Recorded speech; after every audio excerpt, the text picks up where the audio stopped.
Hey y'all, it's the end of another year, and you know what that means. It's time for everyone's top-ranked 2017 list thingies. For the past few years, I've been doing a very chill version of this, in which I just kind of like list the top few things that I really enjoyed. There's some stuff that came out like 40 years ago, there's some stuff that came out like a month ago. These are just 17 things that I experienced this year in the pop culture sphere that I really enjoyed. Wonder Woman was an excellent movie about Wonder Woman, and I talked about it a lot, and I actually made an entire video about it, so like, you should watch that. Just some solid, like, pure, wholesome vibes there. Caring about people, and also like being feminine and having that be a positive and non-sexualized thing. Congratulations, Patty Jenkins. Butterfly Soup is a precious, adorable, wonderful, lovely visual novel slash video game about a bunch of high schoolers. It's very good, and it acknowledges the weirdness of growing up and finding love and like the friendly interactions that you have with people that you really care about, and the dialogue is just so fun and well written, and I could like play with those characters forever, even though the video game is only 4 hours long. Life is Strange is a video game that's like story-based, but not really a novel. You do like walk around in a 3D space and solve puzzles and stuff, but it's still kind of based on a story. It's about Max, who discovers an interesting power that really plays with game mechanics and is kind of cool, and I don't want to spoil anything, you should play it. Another video game you've probably never heard of is Breath of the Wild, the next in the Legend of Zelda series, and honestly, like, a good game. Not even a personal bias, just a very good game. Do you hate the video games and just want to run around like socking things in the head and picking roots and making some meals out of them? Do you want to like power yourself up and like defeat evil villains and stuff? Do you want to run around and like catch a freaking horse and like live your horsey dreams? Yes! This is a thing that I thought open world would be when I first heard about it, is just like have fun and do whatever you want. It's great. There are also other good things about it that are going to be acknowledged by people who are more like video game savvy than I am, and I'm sure you can find an article about that. What are you doing on this video? If you're looking for commentary on Breath of the Wild, go find it. Conversations with People Who Hate Me is a podcast that is exactly like it sounds. Dylan Marin, a dude who makes things on the internet, literally calls people who leave hateful comments on the things he makes on the internet, and it is one of the most like constructive and good things that I've ever experienced at all, especially in this good year of 2017. And it is very like empathetic and kind and gracious, but also like there are things that he sticks to, and he's not gonna say like, well, you believe your thing and I believe my thing, if like, well, you believe your thing is like maybe like a moral issue. I would highly recommend it. If you only listen to one thing that I suggest, it should definitely be Conversations with People Who Hate Me, the standout thing of 2017 in general.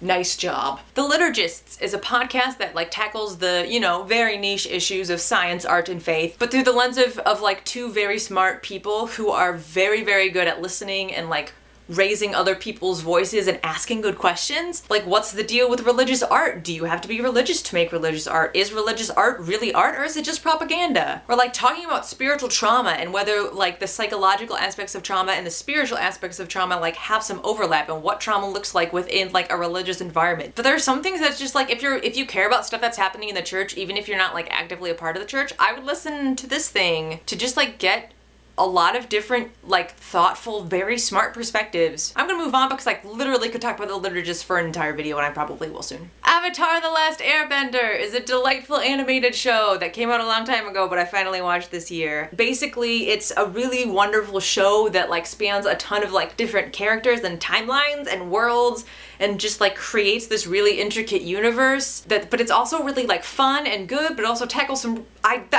vague because it does so many good things, but I'm gonna upload a video about this later, so hopefully I'll be more articulate then. Jane the Virgin is the only CW show that I truly, deeply love. It's about this like lovely Latina 20-something named Jane who like grows up in Miami as like the daughter of a single mom living with her mom and her grandma, who's just like a delight and a wonderful human being. The plot is literally ridiculous at times, but like the like beating heart of the show is Gina Rodriguez as Jane, and like the connections that she has with her family, like just very genuine and like familial, but not in a super like traditional way, and just showcases other kinds of voices.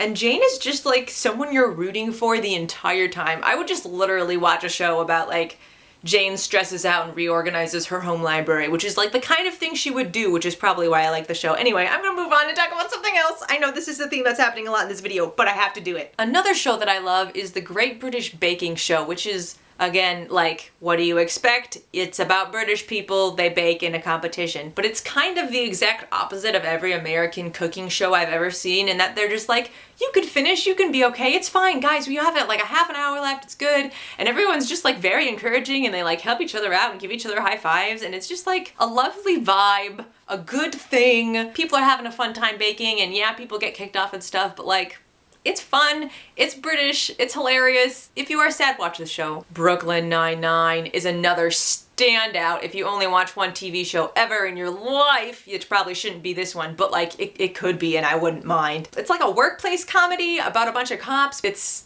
kind of about crime and stuff, but it's mostly about like the connections and the friendships they have with one another. It's very diverse without being tokenistic, and like actually talks about like different people's experiences, in an intersectional way. There's your buzzword for the day. Oops, sorry, buddy. And the characters genuinely love things, and sometimes they get like ribbed a little bit for it, but ultimately the other characters like come alongside them in their love for things even if they don't understand it. And they just get along with one another, and there's weird conflict and stuff, but they like work through it, and it's not meant to be like, ooh, this dramatic miscommunication, but like, here's how we fix a problem like healthy adults. It's just a lot of fun. It makes me feel good. I enjoy it. I'm not here for this like House of Cards stuff anymore where I'm like despairing for the fate of humanity. Not this year, not this year. Wynonna Earp is a delightful show about like hunting demons and stuff. Not a sentence I ever thought I'd say. It's not actually about hunting demons. It's actually about like familial ties and like your own identity and becoming yourself, and whether you will let people get to know you. The main character is very well written and very well played. Like, I have just like cried watching her face do something.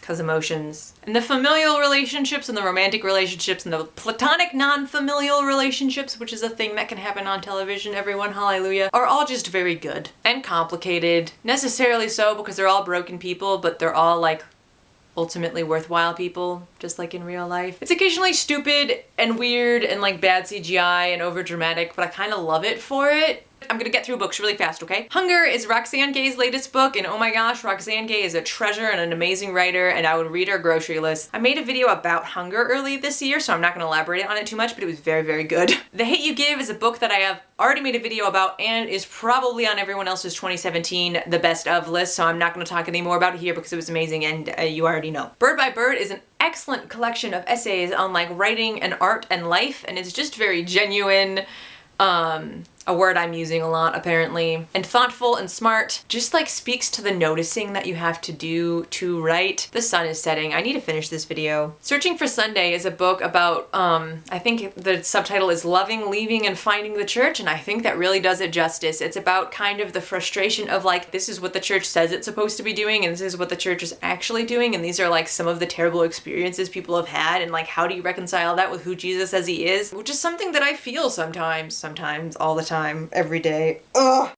This is the part of the show where if I watch something between when I am filming this and the end of 2017 and it belongs on this list, I'm gonna do a little bit about that. Let's go to Future Jacqueline. Future Jacqueline here. I did watch Star Wars The Last Jedi. Was amazing. Had lots of fun Star Wars shenanigans in it, but also like totally did a like new and interesting bunch of things, and had a lot of great character development, and made me honestly like think of this new trilogy as its own separate thing and not just like a copy pasted modernized version of something they knew would sell well. I was super jazzed about it, and literally right now Future Jacqueline just made a video about it, so you should go and watch that once it comes out. I'm also gonna kick one more thing off the original list because I forgot to put it on in the first place. Dungeons and Dragons is a tabletop role-playing game that is just a fun time. It's great. It's a mix of like storytelling and role-playing. It feels like a video game, but it also feels like reading a book, but it also feels like hanging out with your friends, and it's just so interesting. It's a way of like coming and playing these characters within like a place that has like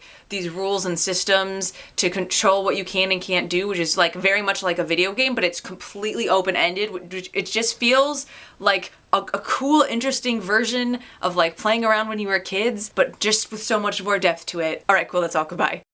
Yeah, this year sucked.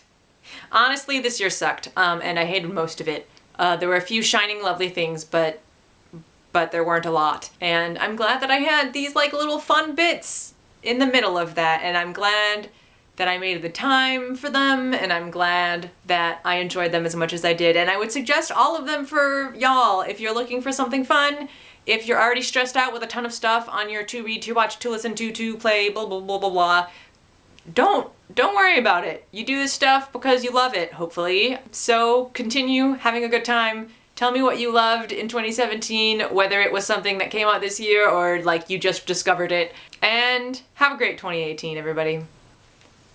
Do you all remember when microphones were like a thing that I had, not just the internal camera microphone on this freaking terrible YouTube vlog series? There's some stuff that's like 30 years old. How old is that book? That's a really old book. Or am I getting like Wonder Woman and then like a picture of Wonder Woman would just like pop out of my hand?